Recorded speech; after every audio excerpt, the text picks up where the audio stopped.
अहिल्याबाई होळकर यांचा एकच नियम होता, न्याय हा सर्वांसाठी सारखाच पाहिजे, मग तो स्वतःचा मुलगा असो किंवा एखादा सामान्य नागरिक. अहिल्याबाईंचा मुलगा मालोजीराव एकदा आपल्या रथातून अतिशय वेगाने जात होते. रथाचा वेग इतका प्रचंड होता की रस्त्यावर खेळत असलेल्या एका गायीच्या वासराला त्यांनी पाहिले नाही आणि दुर्दैवाने ते वासरू रथाच्या चाकाखाली आले.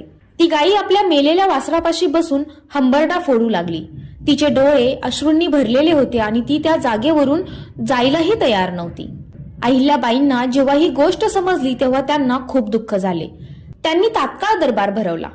अहिल्याबाईंनी दरबारात विचारले, जर एखाद्याने कोणाच्या अपत्याला अशा प्रकारे मारले तर त्याला काय शिक्षा द्यायला हवी? दरबारी घाबरले होते, कारण आरोपी खुद्द राजपुत्र होता. सर्वजण शांत राहिले. तेव्हा अहिल्याबाईंनी स्वतःच निर्णय घेतला, ज्या वेदना गायीला झाल्या आहेत त्याच वेदना गुन्हेगाराच्या आईला सुद्धा व्हायला हव्या. अहिल्याबाईंनी आदेश दिला की मालोजीरावांना त्याच ठिकाणी बांधले जावे आणि त्यांच्यावरून रथ चालवला जावा. त्यांनी स्वतः रथ चालवण्याचे ठरवले. हे ऐकून संपूर्ण राज्य हादरले.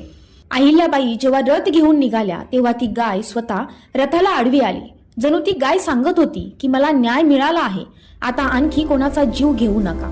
त्या मुक्या प्राण्याने दिलेली ही क्षमा पाहून अहिल्याबाई थांबल्या. अहिल्याबाईंची न्यायप्रियता जर तुम्हाला आवडली असेल तर या चॅनलला सबस्क्राईब करायला विसरू नका. थँक्यू.